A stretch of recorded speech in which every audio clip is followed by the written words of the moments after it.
সরস্বতী পুজো চলে গিয়েছে এবং গরমও পড়ে গিয়েছে, কিন্তু আমার করা এই ভিডিওগুলো এখনো আপলোড করা হয়নি। ফার্স্টে তো ভেবেছিলাম আপলোড করবই না, কিন্তু তারপরে মনে হলো এত কষ্ট করে যেকালে ভিডিওগুলো বানিয়েছি তাই আপলোড করেই দেওয়া যাক। তো সরস্বতী পুজোয় ভোর 5টায় ঘুম থেকে উঠে পড়ি এবং চিয়া সিডের জল আর গ্রিন টি খেয়ে দিনটাকে স্টার্ট করি। তো আমি তো ফার্স্টেই সবকিছু রেডি করে নিই, যা যা মেকআপ করব আর যে শাড়িটা পরবো। তারপর স্নানটা করেই আর একটা সিম্পল শাড়ি পরে আমি পুজোতে বসে যাই, যেহেতু ব্রাহ্মণ চলে আসবেন বলছিলেন। আর সমস্ত জোগাড়টা করে নিই। আমি করিনি বেশিরভাগটা কিছুই, মাই করেছে। আমি ওই চন্দন বেটেছি, দেন ফুল তুলেছি, ফুল দিয়েছি এবং আলপনা দিয়েছি। তারপর তো এই যে পুজো শুরু হয়ে গেল, আর আমিও পুষ্পাঞ্জলিটা দিয়ে আমার পুজোটাকে কমপ্লিট করলাম।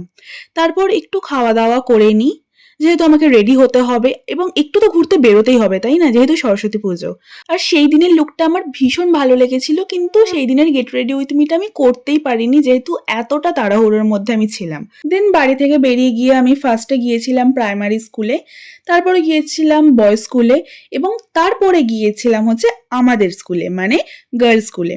এই স্কুলে যে আমার কত ভালো ভালো স্মৃতি আছে। তো তারপরে একটু ঘুরতে বেরিয়ে যাই এবং আমাদের পাড়াতেও চলে যাই, যেহেতু পাড়া ঠাকুরটা আমার তখনও দেখা হয়নি। এবং দেখো ঠাকুরটা যে কি মিষ্টি হয়েছে মায়ের মুখটা। তারপরে আর একটু ফটোশুট করে নিই একটা ফাঁকা জায়গা দেখে। আর আমাকে তাড়াতাড়ি বাড়িতেও চলে যেতে হতো, কারণ আমাদের বাড়িতে গোটা রান্না ছিল এবং বিকালবেলা হোম করতেও চলে এসেছিলেন। তো হোম টোম করে আমাদের গোটা রান্নাও প্রায় কমপ্লিট হয়ে গিয়েছিল। তোমাদের কার কার গোটা রান্না আছে আমাকে জানিও তো কমেন্টে।